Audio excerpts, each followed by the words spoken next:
Hello students. आप सभी को इस वीडियो में मैं विज्ञान सब्जेक्ट के कुछ महत्वपूर्ण प्रश्न आपको बताने वाला हूं। फिलहाल मैंने तो आपको आईएमपी सूची प्रोवाइड कर दिया है, तो जो लोग आईएमपी सूची पढ़ रहे हैं वो पूरा का पूरा आईएमपी सूची ही देखें, क्योंकि आईएमपी सूची से ही सारे प्रश्न आपके एग्जाम में आपको देखने को मिलेगा। मॉडल पेपर उन लोगों के लिए ये उपयोगी है जो लोग ज़्यादा पढ़ाई नहीं करते और ज़्यादातर चांस ये होता है कि फेल हो जाते हैं ना।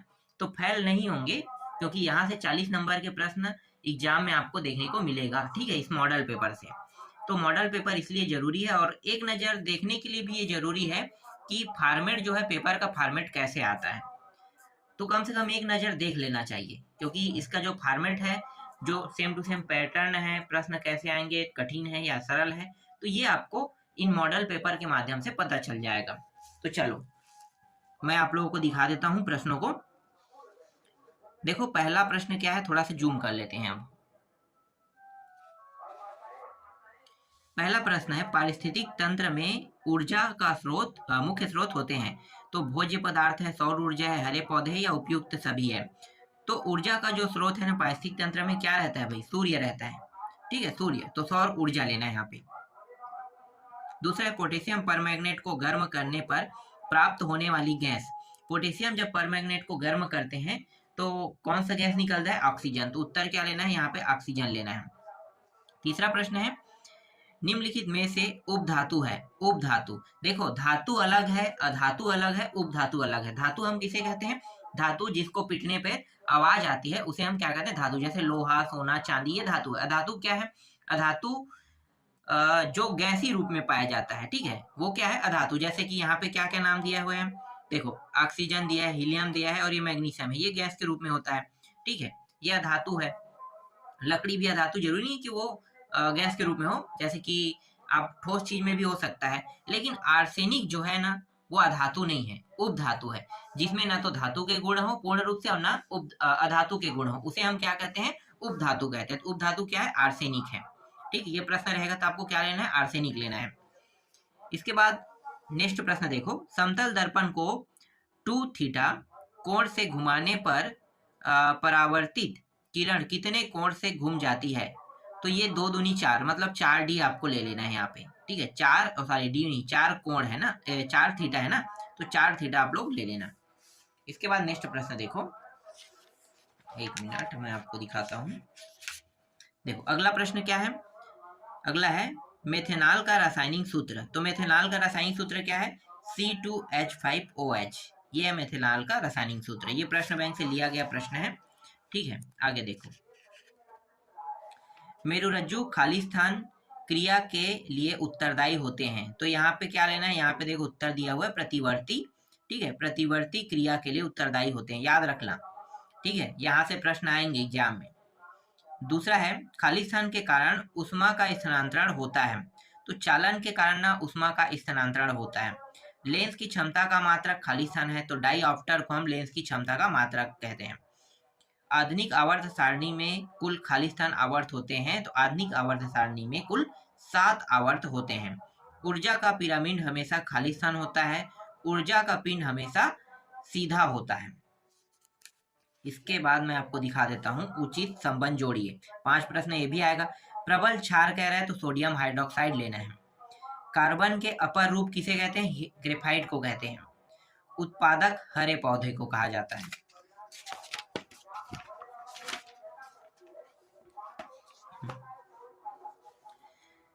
चुंबकीय बल रेखाएं निर्धारित करती है चुंबकीय क्षेत्र की दिशा को। धावन सोडा, सोडियम कार्बोनेट, रियल में जिसे हम सोडियम बाइकार्बोनेट कहते, नहीं, सोडियम कार्बोनेट और 10H2A, ठीक है, सोडियम कार्बोनेट और जल जो है, ये धावन सोडा का रासायनिक सूत्र है।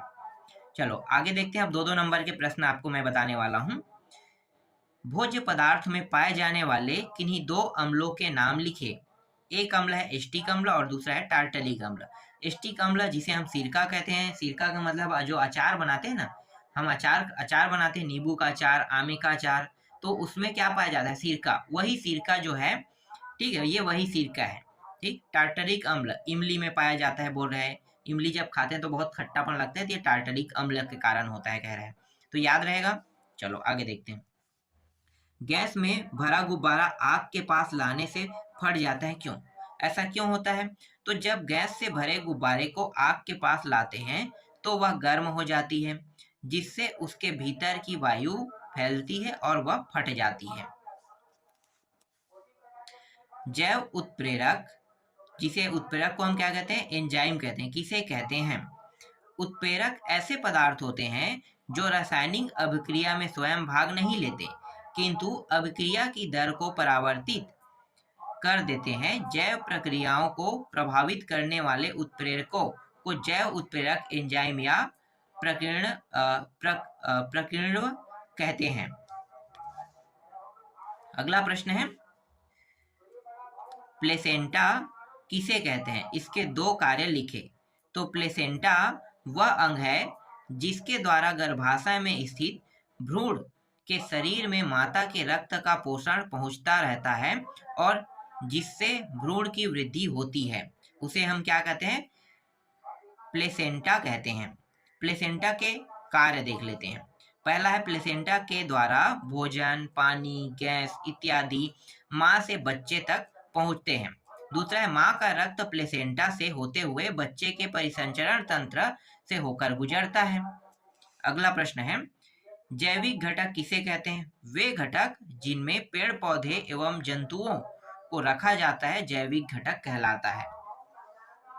7वां प्रश्न है, जीवों के विकास में चयन और अनुकूलन की क्या भूमिका है? उत्तर क्या लिखोगे?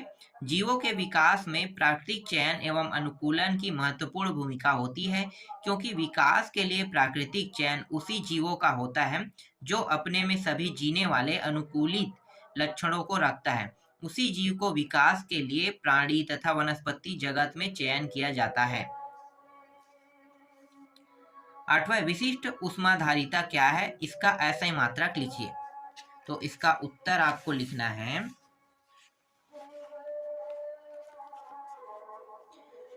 ऊष्मा की वह मात्रा जो वस्तु के संपूर्ण द्रव्यमान का ताप 1 सेल्सियस बढ़ाने के लिए आवश्यक होता है, तो उसे ऊष्माधारिता या विशिष्ट ऊष्माधारिता कहते हैं। यदि वस्तु का द्रव्यमान m तथा विशिष्ट ऊष्मा को s से प्रदर्शित करते हैं हो, तो ऊष्माधारिता मतलब द्रव्यमान गुणित विशिष्ट ऊष्मा m गुणित s, तो क्या प्राप्त होगा? ऊष्माधारिता की इकाई J अपान सेल्सियस, ठीक है, होती है, कह रहे हैं। आगे देखो, अपवर्तन के नियम लिखिए। अपवर्तन के नियम, उत्तर क्या लिखोगे? किसी एक वर्णीय प्रकाश किरण के लिए अपतन कोण की ज्या और अपवर्तन कोण की ज्या एक निश्चित अनुपात होता है, जिसे हम sin i upon sin r, तो ये 1μ2, जिसे क्या कहेंगे? sin i को अपतन कोण और sin r को अपवर्तन कोण कहते हैं। 10वां प्रश्न है, विद्युत मोटर का सिद्धांत क्या है? विद्युत मोटर का सिद्धांत, विद्युत मोटर इस सिद्धांत पर कार्य करती है कि चुंबकीय क्षेत्र में धारावाही चालक रखने पर एक बल आरोपित होता है जो चालक को किसी अक्ष पर घुमा सकता है। 11वां प्रश्न है, मेंडल ने अपने प्रयोगों हेतु मटर का पौधा क्यों चुना? उसके कोई 4 कारण लिखिए, कह रहा है। तो चलो चारों कारण को देखते हैं।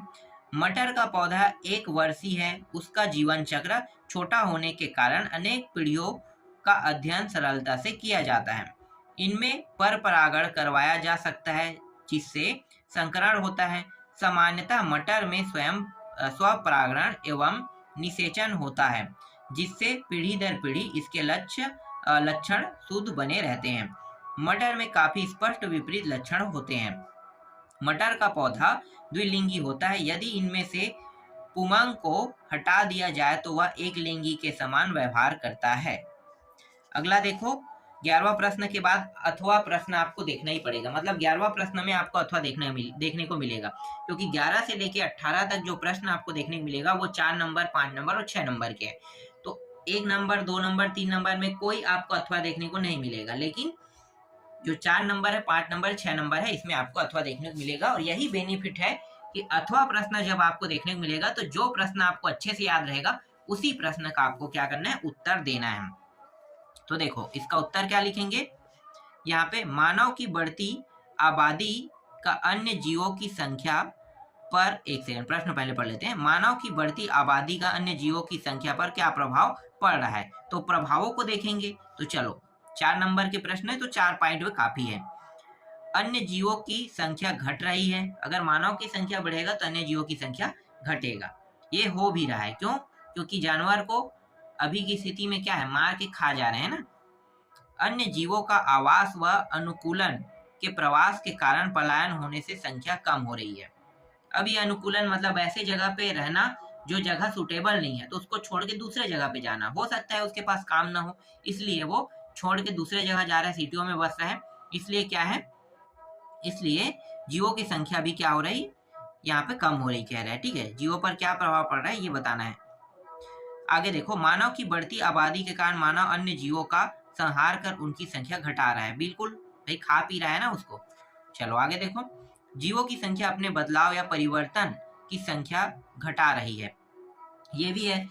अब भाई, रहने की समस्या अगर कम होगी, मतलब रहने की समस्या अगर विपदा जो है पैदा होगी, तो क्या करेगा, जंगलों को काटेगा। जंगलों को काट कर क्या बनाएगा भाई, अपना घर बनाएगा वहां पे। तो जीव जो जंगलों में रहते हैं, जो जानवर, उनका घर तो खत्म हो रहा है ना, इसलिए वो लोग भी क्या हो रहे हैं, वो भी नष्ट हो रहे हैं।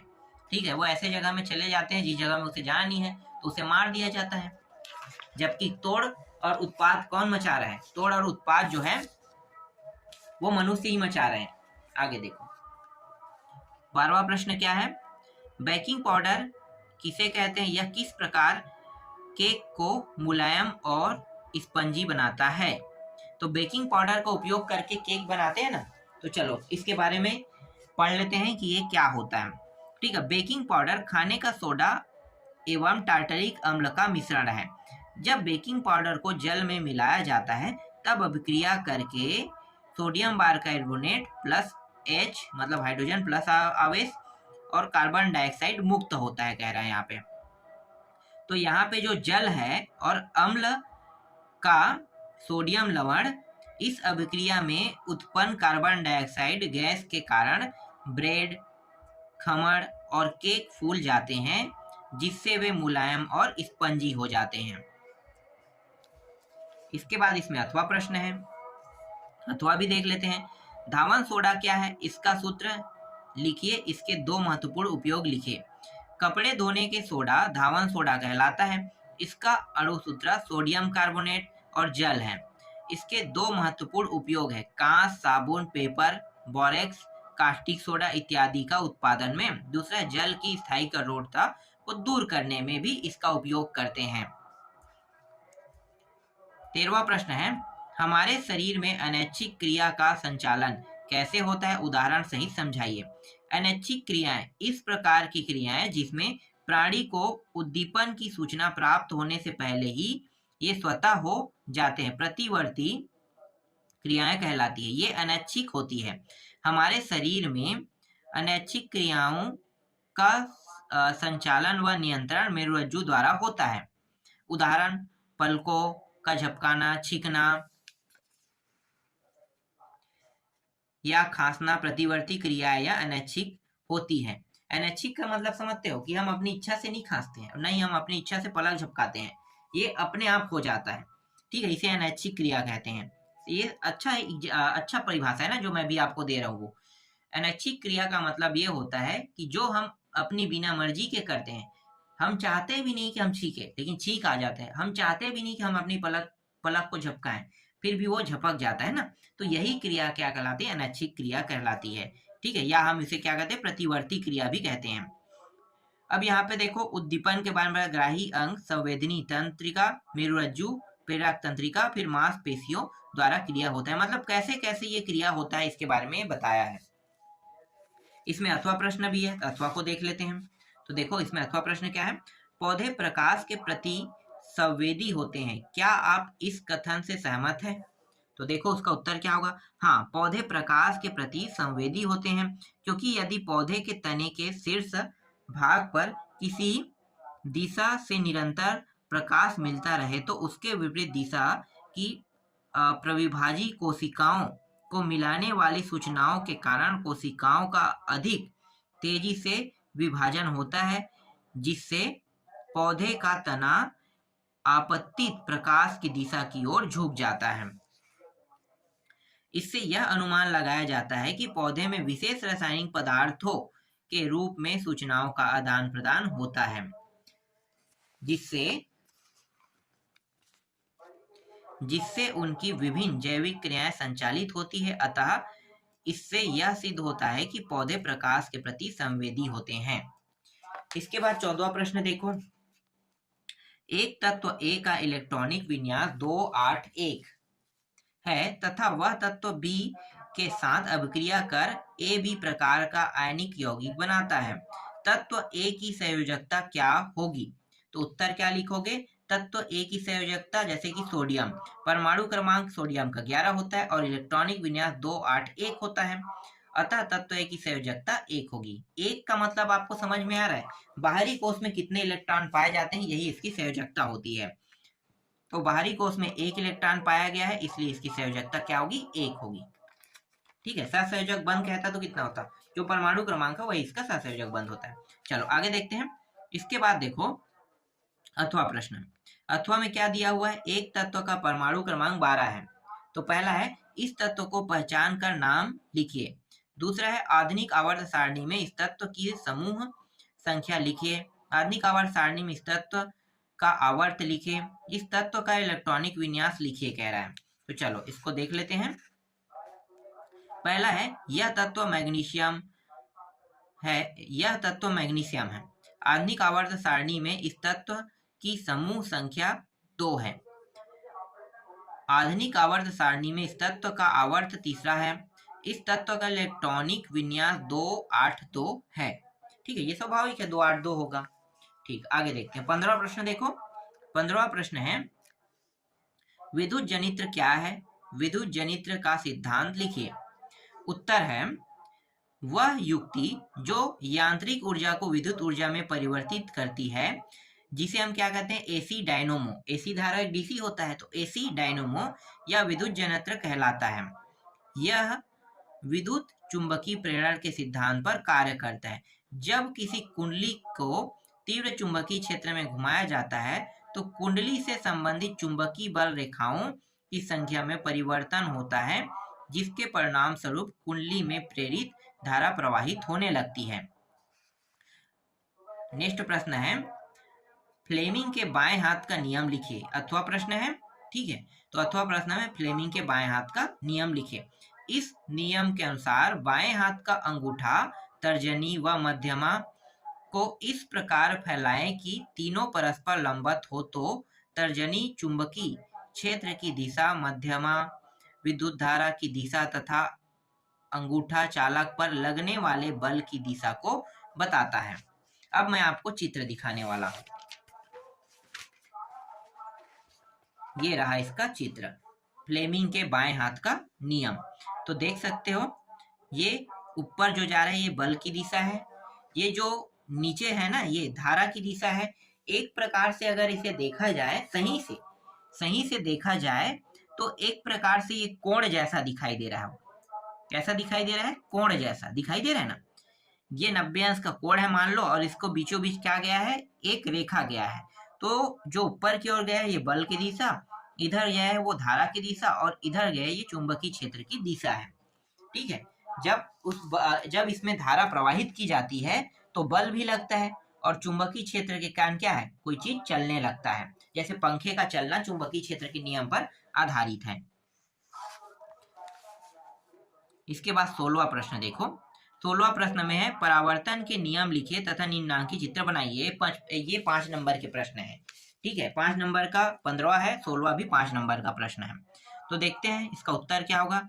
आपतन कोण तथा परावर्तन कोण सदैव बराबर होते हैं, जिसे हम कोण I और कोण R से दर्शाते हैं। आपतित किरण, परावर्तित किरण तथा अभिलंब तीनों एक ही तल पे होते हैं, जैसे कि यहाँ पे चित्र में बताया गया है। देखो ये इस प्रकार से, ठीक है, ये दर्पण है।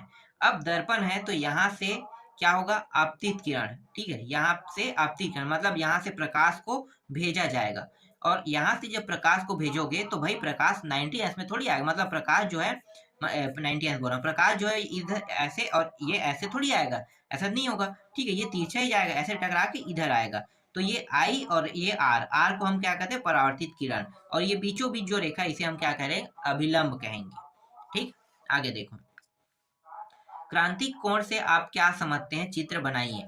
तो क्रांतिक कोण वाला टॉपिक देखते हैं। तो देखो, सघन माध्यम से आपतन कोण का वह मान जिसके लिए विरल माध्यम में अपवर्तन कोण 90 अंश के बराबर हो, क्रांतिक कोण कहलाता है। इसे आईसी से प्रदर्शित करते हैं।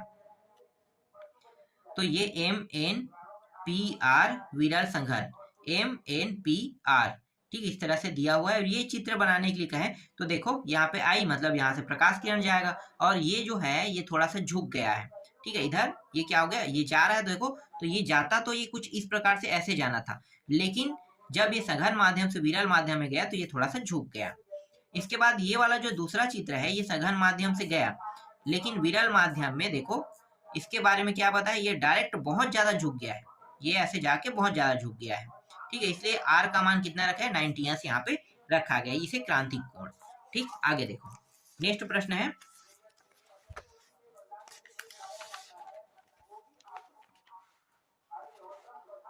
17वां प्रश्न, मानव मस्तिष्क का नामांकित चित्र बनाइए कह रहा है। तो मानव मस्तिष्क का नामांकित चित्र देख लेते हैं। तो देखो, ये मानव मस्तिष्क, पहले मैं मानव की आकृति दिखा देता हूँ, ये मानव की आकृति वाला है, ठीक है, मानव की आकृति में मस्तिष्क है, इसको अलग निकाल दिया गया है। तो चलो अब इसके बारे में पहले पढ़ लेते हैं, उसके बाद मानव के बारे में देखेंगे। तो देखो, यहाँ पे जो नीचे वाला हिस्सा, इसे मेरुरज्जु कहते हैं, ठीक है, मेरुरज्जु यहाँ पे होता है।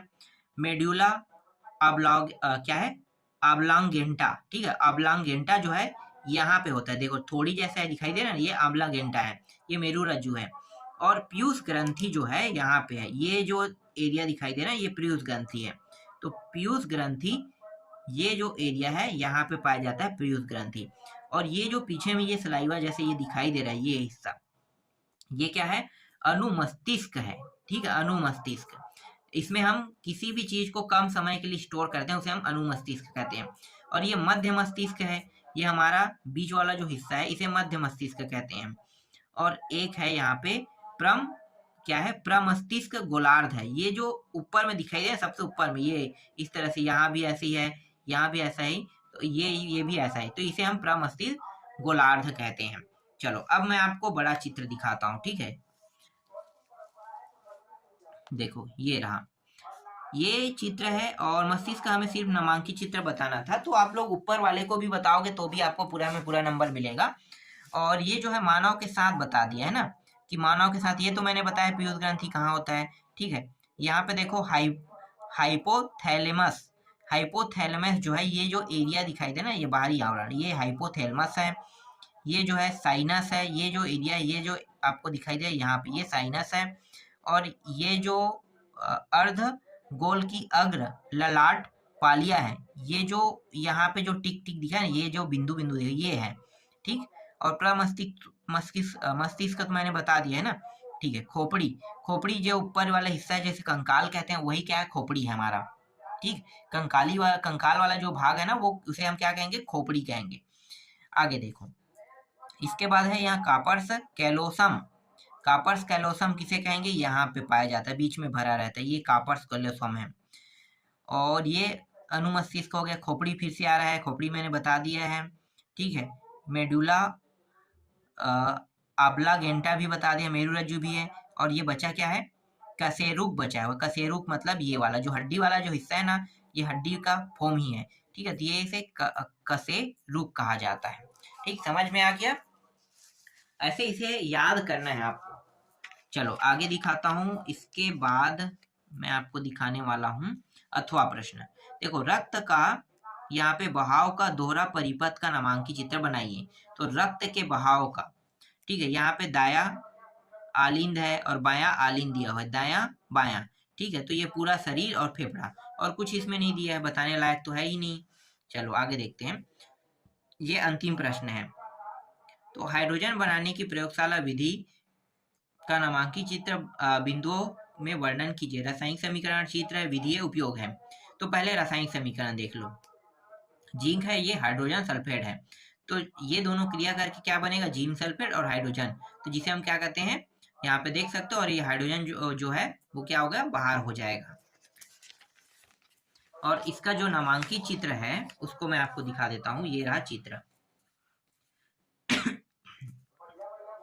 देखो यहाँ पे एक बीकर दिया हुआ है, ठीक है। इस बीकर में तनु H2SO4 और ये दानेदार जिंक दिया हुआ है। यहाँ पे जिंक छोटे छोटे टुकड़े जो है डाल दिया जा रहा है, और यहाँ पे जो ये लिक्विड है ये हाइड्रोक्लोरिक अम्ल है, ठीक। और ये जो बीकर, इसे हम बुल्क बोतल कहते हैं, जिसे मैं बीकर बीकर बोल रहा हूँ, ठीक है, वो बीकर ही कह सकते हो। इसके बाद है ये जो ऊपर में है ना, इस तरह से दिखाई दे रहा है, यहाँ पे ये कुछ भरा हुआ दिखाई दे, इसे, ये जो पाइप है एक प्रकार की नली है, इस नली को कहा जाता है थीसेल कीप कहा जाता है। ये फिल्टर करने का काम करता है। क्या है, थीसेल कीप है। और यहाँ से जो पाइप लगा है ना, इस पाइप को हम निकास नली या रबड़ पाइप कहते हैं, ठीक है। निकास नली है या रबड़ पाइप कह सकते हो।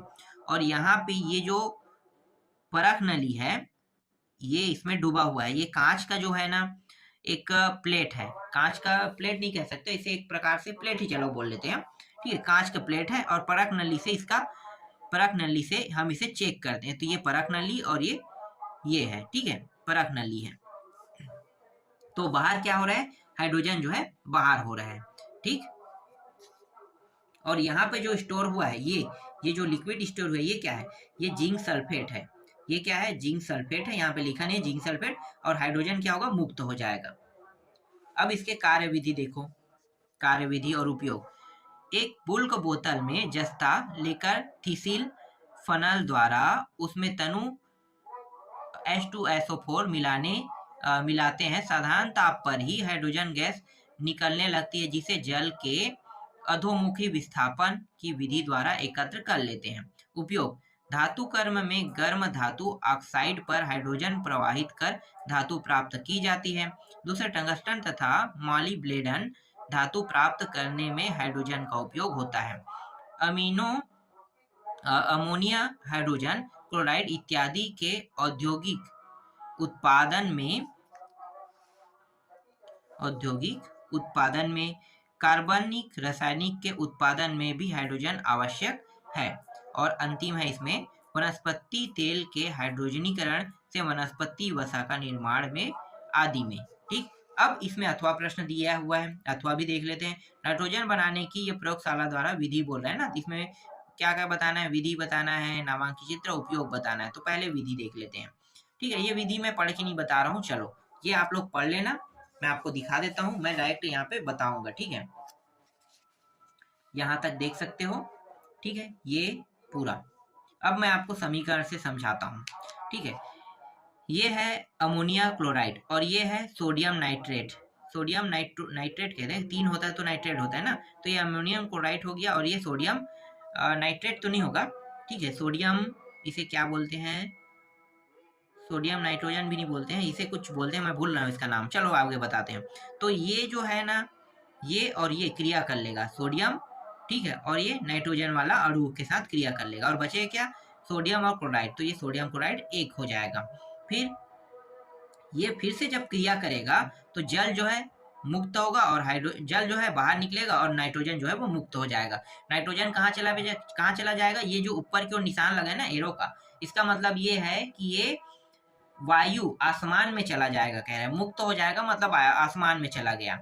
अब इसके बनाने की विधि देख लेते हैं, ठीक है, नामांकित चित्र। तो देखो ये एक प्रकार के क्या है, इसे हम क्या कहते हैं, सबसे नीचे में देखोगे तो आप आकृति में यही बनाओगे बिल्कुल, तो इसे हम बोलते हैं स्प्रिट लैम्प कहते हैं। और यहाँ पे एक जाली लगा रहेगा, ये जो पीस है इसमें लगे हुए एक जाली रहेगा। जब इसे गर्म करेंगे तो स्प्रिट लैम्प जो जाली है ना, स्प्रिट लैम्प को जब गर्म करेंगे तो जाली के पास जो ये बीकर है, ठीक है, इसे हम क्या कहते हैं, गोल पेंदे वाला फ्लास्क कहते हैं। और इसमें एक लिक्विड डला रहेगा। कौन कौन सा लिक्विड है, देखो 25 ग्राम अमोनिया क्लोराइड है तथा 25 ग्राम सोडियम नाइट्रेट है, इसे नाइट्रेट कहते हैं, ठीक। सोडियम नाइट्रेट का विलयन है, तो ये डला रहेगा। अब यहाँ पे पाइप लगेगा जिसे निकास नली कहते हैं, और इस निकास नली के माध्यम से यहाँ पे आएगा, और यहाँ पे क्या बचेगा भाई, नाइट्रोजन तो मुक्त हो जाएगा, ठीक है। तो बचेगा क्या, यहाँ पे सिर्फ जल बस बचेगा, और नाइट्रोजन जो है वो पूरी तरह से मुक्त हो जाएगा, ठीक। अब इसके उपयोग मैं आपको दिखा देता हूँ, इसके उपयोग को आप लोग पढ़ लो, ठीक है, पूरा दिखाई दे रहा है आपको, ठीक है। इस तरह से ये पूरा कंप्लीट हो गया।